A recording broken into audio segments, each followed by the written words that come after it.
engage in self-harm. More than half of adult mental health problems can be traced back to around the age of 14, so there is clearly a need to address mental health issues in young people. Unfortunately, research has revealed that more than 1 in 3 young people with mental health difficulties experience stigmatisation, being treated badly and shamed because of their problems. This means that mental health is in danger of remaining a hidden disability, with young people failing to get the help they need. The stigmatisation takes many forms and is sadly often coming from their own friends. The stigma around mental health issues can lead to young people being excluded from social activities, either because they are bullied or because they lose self-confidence.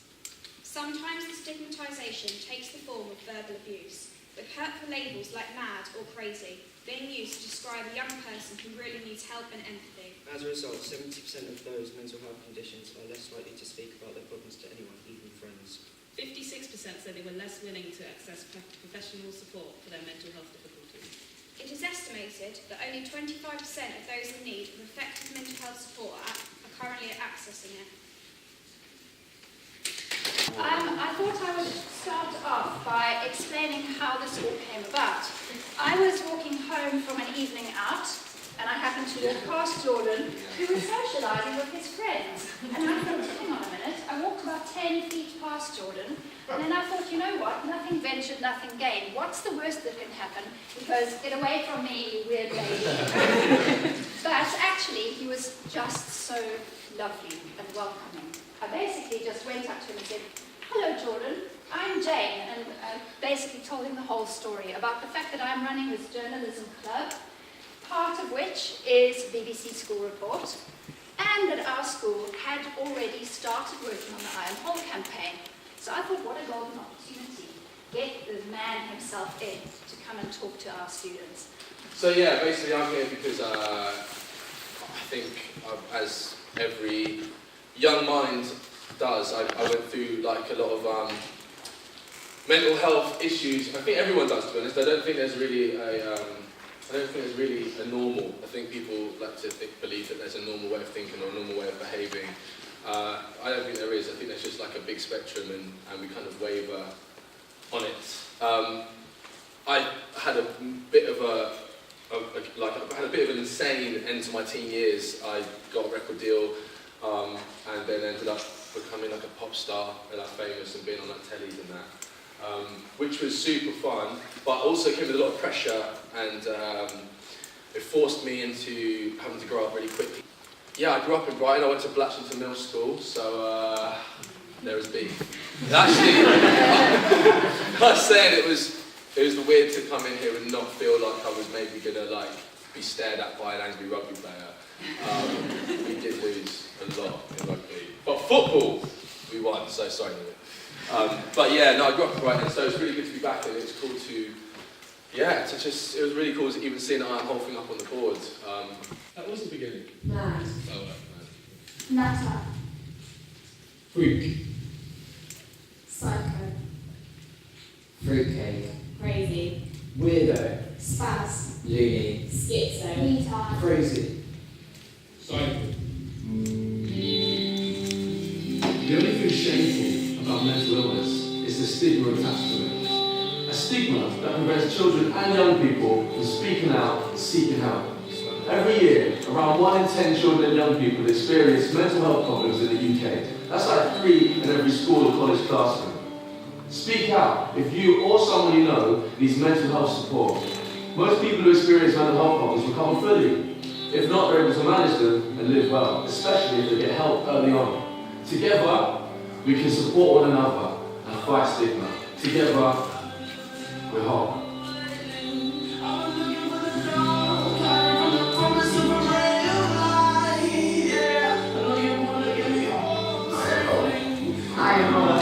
I am whole.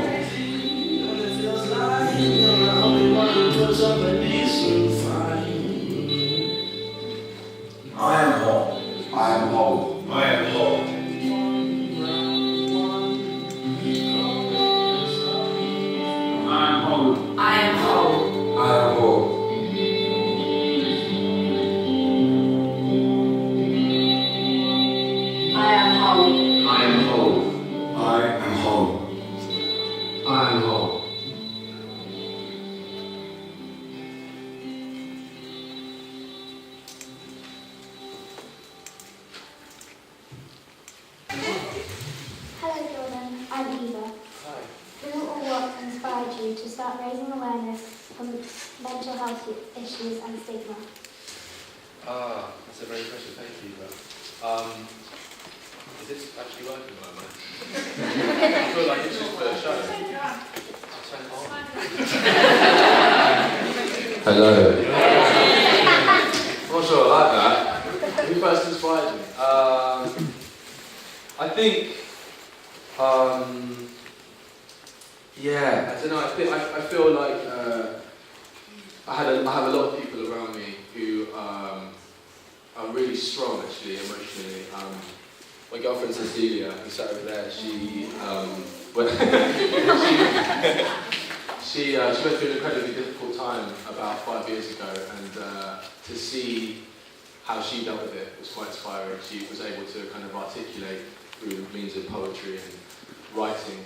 She managed to battle through it, so I kind of attempted it myself with music. So, and I've got very supportive parents and great friends, so it's just having a good community who are welcoming to you being open, which isn't the same for everyone, so I want to try and create that environment. Hi Jordan, I'm Emma. Have any of your family or personal friends become involved with the I Am Whole campaign? Yeah, right, okay, yeah, so these are quite nicely. Thank you, Emma, that's my last name. Yeah, I think nearly everyone in my life, immediately in my life, got involved in I Am Whole. Like I was kind of hinting just before, when you see the campaign video, you know, like there's some famous faces and stuff with the circle on their hand, on their palm. I wish I could explain how easy it was to get these people to be involved, because I think, you know, when you're like a bit famous or whatever, you get like a lot of charities and organisations and people asking for your time, and you have to kind of direct yourself certain ways. So with Ed Sheeran, for example, who you know, like is a friend of mine, he focuses on like homeless charities, and that's something that's close to him because he was homeless for so long. But you know, I maybe messaged him once, and you know, he was like, yeah, because I think it's kind of this silent, very silent stress that everyone feels. No matter how rich you are, how famous you are, how poor you are, like it doesn't really have any bounds. You know, mental health is something that should be spoken about constantly. Hi Jordan, I'm Mary. How has being a celebrity helped have an impact? Right, these questions, it's like you know what I'm going to say to the ones before. Yeah, I suppose my kind of status in society helps just enough to, you know, message people who are like insanely successful and famous, like Ed Sheeran or James Corden. I was able to just get in touch with them because, you know, I made a couple of songs that bugged everyone for a couple of years. But yeah, so I think it's just utilising my position of influence to contribute rather than take private jets to small islands in the Caribbean. No private jets. Hello Jordan, I'm Nicole. When you started, did you expect I Am Whole to reach as far as it has? In other words, has it met your expectations? Thank you for your question. And the I Am Whole campaign I can confidently say, has surpassed all expectations. When I wrote the song Whole, I had absolutely no idea what I was writing about. Actually, what I thought I was writing about, I don't know if anyone has this. I have a thing, words that begin with the letter O really freak me out. Anyone else? No? Is that just me? Cool. Alright, so, yeah, so like, I don't know why. I prefer words that have. It is a quirk, I won't lie. I prefer words with like solid, like lines to start with. Sorry. I prefer words with solid lines to start them. So I was confused about why I found around like curved edges.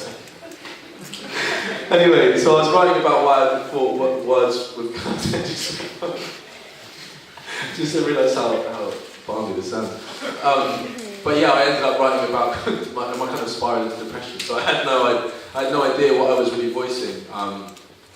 So then to have someone approach me and go, listen, this song's really strong. I want to put it forward for a mental health campaign with NHS and YMCA and Find Good Give. And I was like, yes, this is brilliant. And we collaborated. And it was supposed to stay kind of in the bounds of Brighton and Hove, you know, in the secondary schools here and whatever else. And, you know, it ended up with something like 100 million impressions on social networks, and I was looking at something like 6,000 hashtags on Instagram. That was a nice sound.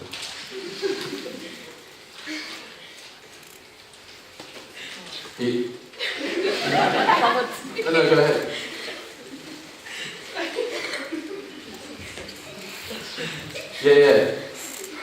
Yeah, so actually, the answer to your question... no, seriously, no pressure. Just don't know.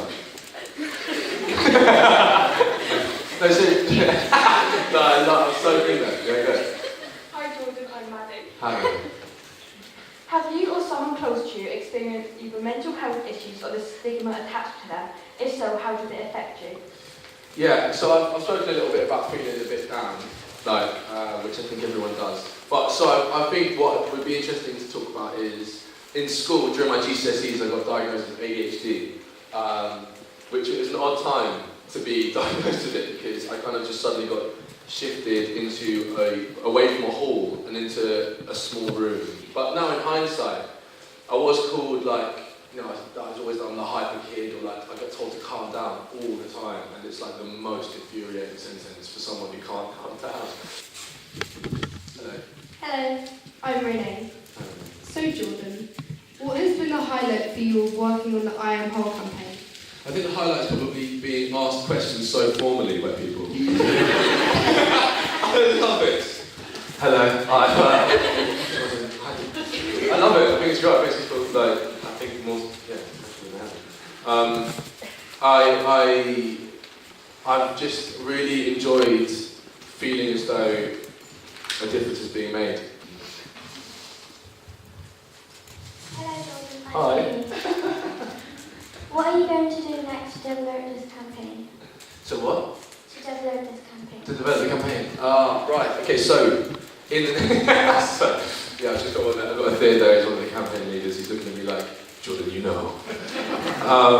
And so in the next year we are going to build the campaign more, which is also answering another question because we never expected to even go to a second year. So we are going to do a lot more fundraising in the next campaign. Hopefully utilise music again. I want to try and find some musicians who have also experienced kind of difficulties and maybe collaborate with them to build the idea and to use their influence. And we're also going to operate in primary schools. Hi Jordan, I'm Rita. What aspects of the campaign have you found challenging? What part of the campaign have I found challenging? Answering this question.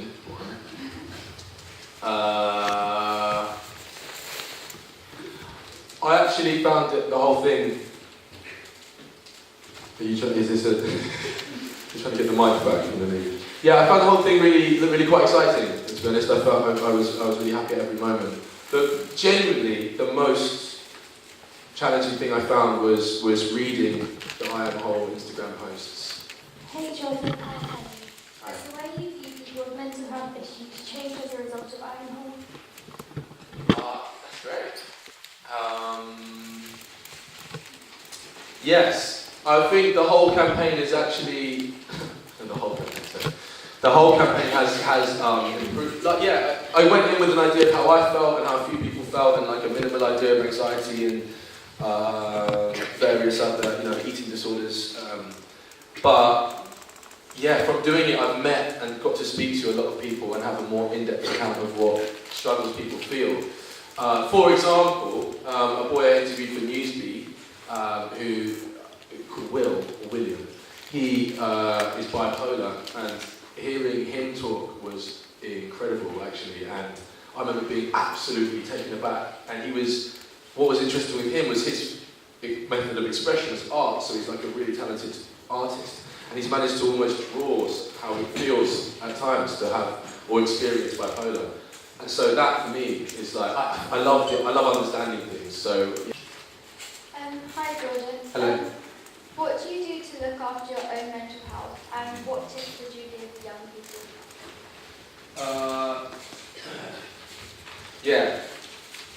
My own mental health. So I'm super hyperactive. As you can tell, I fidget. My foot is shaking a lot. I think I respond to kind of pressurised situations when people look at me answering questions with words and speed. I think I just kind of go da la la la. What I do is try and regulate my diet. For me, that seems to be the most effective thing. Try and cut out refined sugar. That was another thing that annoyed me when I was at Blacks, actually, because I was, my mum didn't earn a lot of money, and I couldn't afford the healthier food in the canteen. So I used to get like a cookie and an apple juice, and then just climb the building, basically. And the teachers would could be like, just calm down, don't say that phrase, and then I'd go to sleep. I think there's maybe something to be said for understanding that your own mental health or physical health or understanding of yourself ultimately comes from yourself. I think we're in a world where you can kind of create a reflection of yourself on the internet, or you can put up certain pictures on Instagram or things on Snapchat or Facebook, which are cool and fun and great to listen to, but they're always curated, you're not necessarily putting up the bits of the day that aren't the best reflection of how you feel. It's always the better parts of the day, which is cool. But I think looking for validation from people who don't necessarily know you or support you is a vicious circle, because they can't provide you with a real understanding. So my advice, I suppose, would be to lead by example, create a good support group around you, and invest yourself in other people's issues and mentalities, and then in turn I think they'll do it to you, and next thing you know, you've created a rap group. So, yes, hi, how are you? Hi, I'm Mira. Hi, Mira. Do you think NHS cuts will affect the campaign? I'm not sure. I honestly can't answer that question. I think that my belief is just that I think the NHS needs more funding in general, and I think if I was ever in a situation where I could reinforce that message, I will be. I hope it doesn't affect the campaign, and if it does, then I will be outside someone's house, or more professionally outside an office potentially, or maybe just send an email. I think I'll just get them. I'll get the money.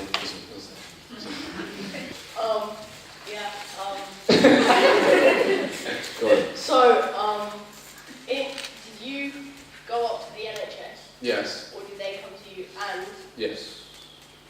Who did you contact you? Okay, so yeah, I think, no, it's actually a really good question, actually, so, yeah, no, the idea was that I think the NHS had very much had an incentive in mind in which to combat stigma, because, it's essentially the NHS who will be the provider of help for young minds who have managed to seek it. I think it's more of a case of approaching the topic earlier, because if you manage to provide support for a young mind at an age where it hasn't developed into a real issue, then it's easier to manage. And I think doctors and nurses and NHS practitioners are already under a lot of pressure, and I think I think that it's a more community-based effort to help people as they go along. It's better than someone turning up at their door feeling awful and rubbish and a lot further down the road. So yeah, it was NHS who definitely made the call. We answered the call. Here we are, Newman. Make some noise. If there was one thing that happened or you did in the campaign that you could change, what would it be? That I could change? Yeah. Right. Where are you? Yo, you got an issue with the odd socks? Do you know what? I love that clash of disorder, because you said that you have kind of an OCD approach to socks, but my thing is I am absolutely chaotic, which is something definitely from my hyperactivity. I'm sure you can find a middle ground. Sorry about the socks. Anything I can change? Yeah, my left sock. Why? I knew you were going to ask that. I'm not sure about it. You're a tricky customer, that. Okay, the right one. I'm actually fine with socks. I let you know, I have no prejudice towards either sock. Hi, when you found out that you were ADHD, Yeah. did it come to you as a relief that you finally found out? That's a very good question. And yes, I think so. A little bit of it was a relief because I didn't understand why I struggled to concentrate on things that my friends were so good at concentrating on. and why whenever someone told me to calm down, I couldn't physically do anything about it. So to that extent, it was nice to have an idea that maybe my mind worked differently, but of course, with kind of labels, this is why we're here today. With labels, there's always the chance that those labels can kind of be abused or like utilised in the wrong way. I think it's important for people to feel comforted that other people think the same as them, because I think everyone thinks very differently and everyone is completely unique, but there's certain little quirks that are encompassed by a whole community of people, like all around the world. So to know that like I'm not the only other person who can't calm down when someone says calm down was nice. But maybe there would have been a scope for maybe handling my ADHD a little better from the school's perspective, or just maybe the way in which I remember I had to do cognitive behavioural therapy, and I found the process quite difficult. So I think there needs to be more focus on mental health in young people in general. But yeah, I was a little bit relieved. Are you left-handed? I am left-handed. Yes. Hi Jordan, I'm Lily. Hi Lily. What got you into music when you were younger? I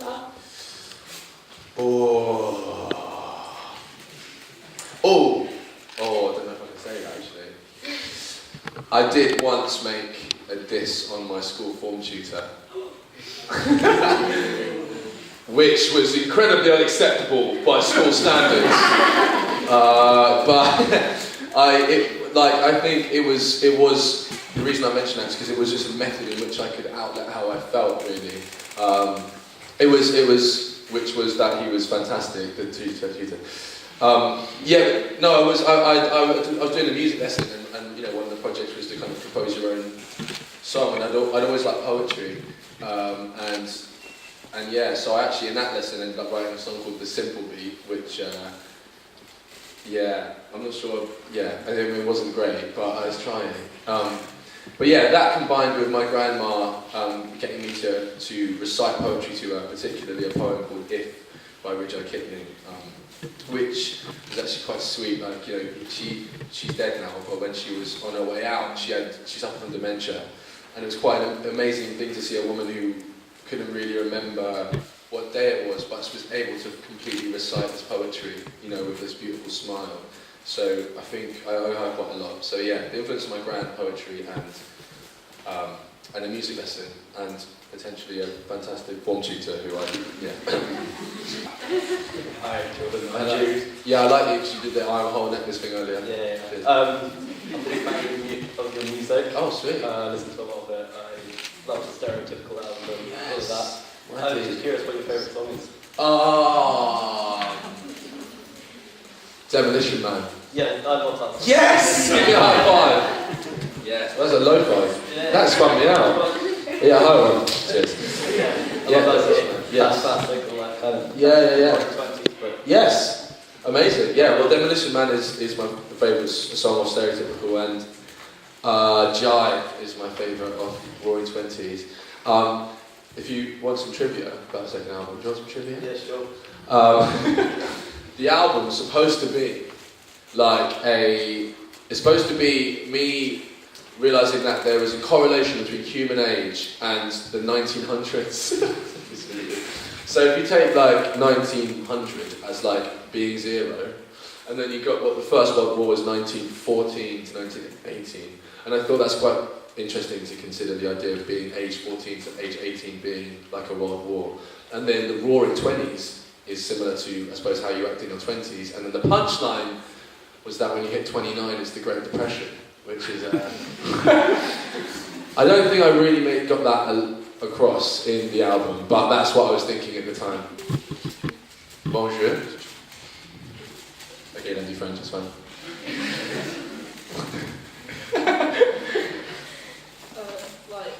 Who did you listen to when you were younger? Who kind of inspired you to become a musician?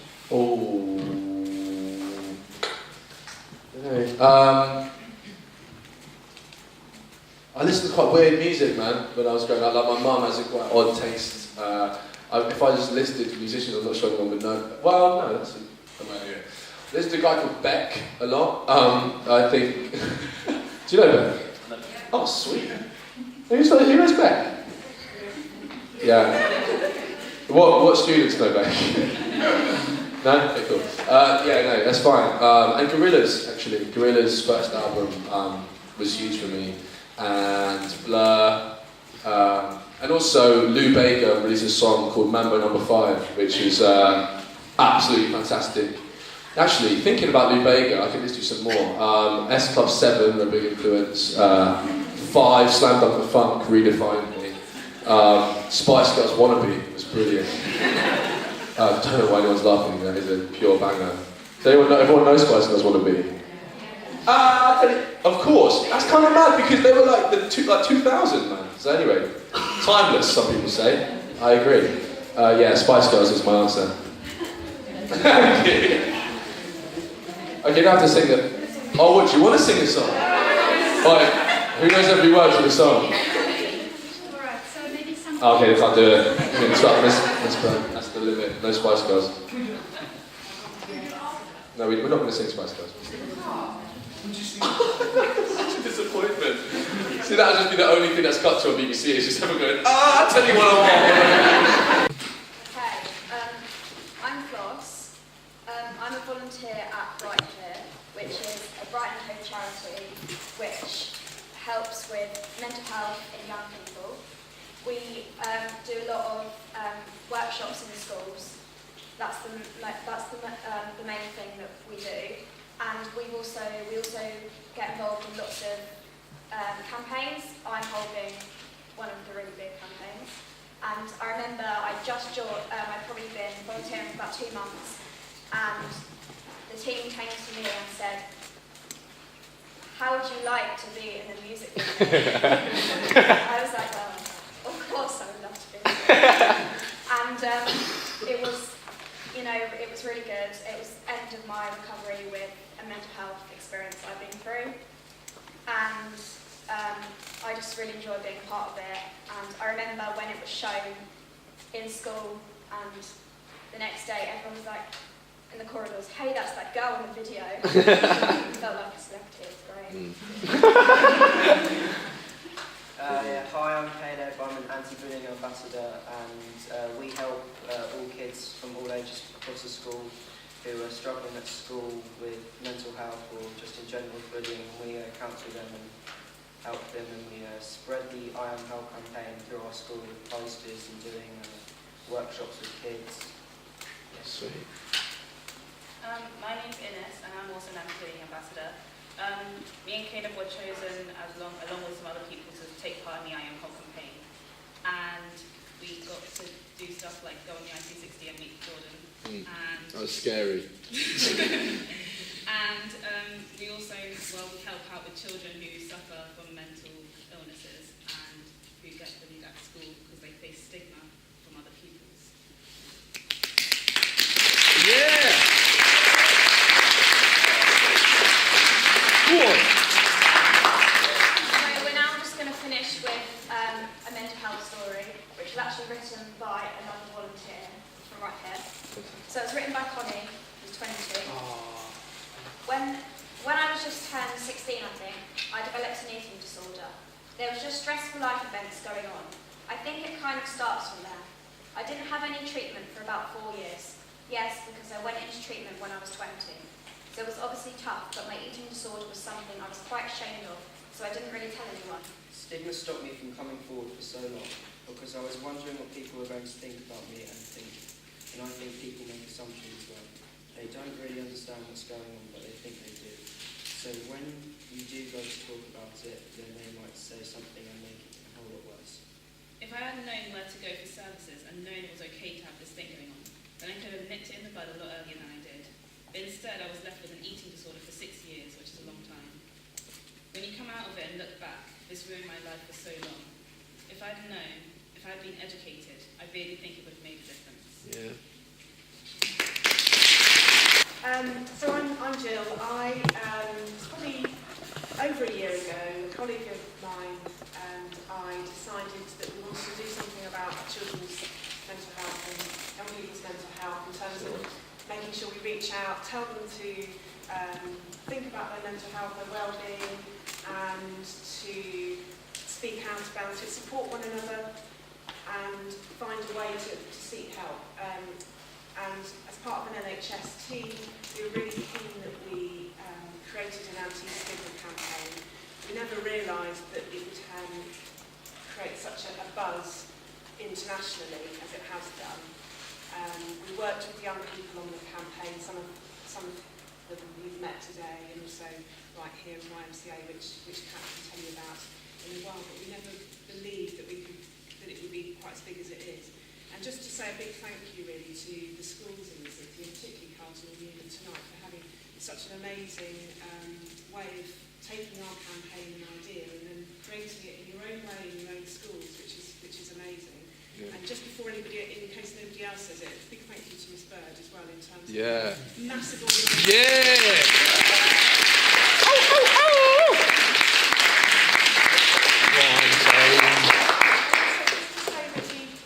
We are committed to doing this. We are committed to keeping the campaign going. We've got a celebratory event with all the schools coming up, which I know Cardinal Newman will be part of. We have got phase 2, year 2 to this with our primary school emphasis. We are continuing to put funds behind this, and we are committed to doing it because we think it's really important. And I'm Kat, I'm the project manager of the Right Here project, which Ross talked about a little bit. We're a health and wellbeing project for 12 to 25-year-olds in Brighton and Hove. Part of that means that I get to work with an amazing team of volunteers, which Ross is one of them, to deliver mental health work in the community in Brighton and Hove and wider England. We got involved with the NHS and with the campaign as part of the YMCA. Some of that meant working with young people to encourage them to sort of tell their stories and tell their experiences as part of the Iron Hole campaign. And then also we developed a website called www.finditgood. If you've got the very cool flyers in your hands, they've been signed, it's got all the information about them on there. There we go. The website's a directory of mental health services. It's England-wide, so anyone can input their postcode or where they live and find out what support they can access. It also has loads of health advice pages, things like podcasts, apps, articles, books, blogs, loads of things that can help you support you with your mental health and well-being. Being part of the campaign has been incredible for us. It's been really inspiring. We get to hear on a regular basis about our volunteers' experiences, and we get to go to schools and talk to young people about that. And we very rarely get to hear back about what other young people in the community are experiencing. Young people have been such an enormous part of this campaign. And it's very similar to what Jordan was saying earlier. The day of the launch, looking on social media at people actually talking, not just to their friends, but to hundreds of thousands of people online about their own experiences is such an incredible thing. So I suppose I want to say thank you to you guys for being part of it and for sharing and really sort of getting on board with the message and relating to it. I think that's incredible. And to echo Jill's thanks as well, I suppose, to Jane for organising this, to all of the schools, and to Jordan for being here and answering all the questions, and everybody else who's been involved. It has been incredible.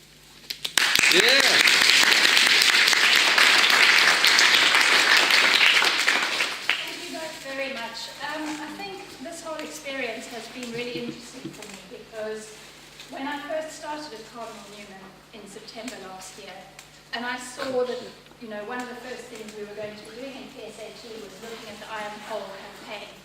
And it just sparked something for me because I agree with what Jordan said earlier on. Physical ailments are very easy to see. They're easy to talk about. We get a lot of sympathy. Mental issues are much more complex, and I think it's fantastic that we're talking about it. And I like to think that the universe helps you when you're open to experiences and you want to achieve something. So there I am, thinking I would like to do something more with this. I managed to get myself into school 14. What a forum. I then walk through town, bump into Jordan, and he's amazing. And then I go to choir, and I'm chatting to the new lady in the choir, Jill. How are you, Jill? What do you do? Oh, and I'm a teacher, and I'm at Cardinal Newman. Oh, we're just doing a campaign at Cardinal Newman. I'm like, boom, there's my next interview. So I think the universe brings people together who are like-minded, and let's all just celebrate that. Thank you both very, very much. And all of the proceeds from the ticket sales for tonight, and all your lovely, generous donations on the way out, and donations into the bucket if you're going to have selfies, that will really all go to help young people with mental health issues. Finally, Jordan, yes. I did not know what to buy a celebrity, So can I please present you with a card which is signed by all Yes! participants. So thank you all very much. Can we get Jordan a very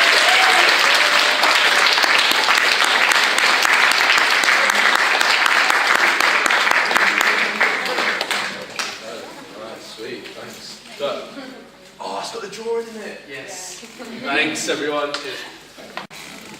Right, so what's going to happen now until your parents come to call you off to go and do homework and study for exams and stuff for tomorrow. What I'd like to ask you to do, please, is, first of all, have a selfie with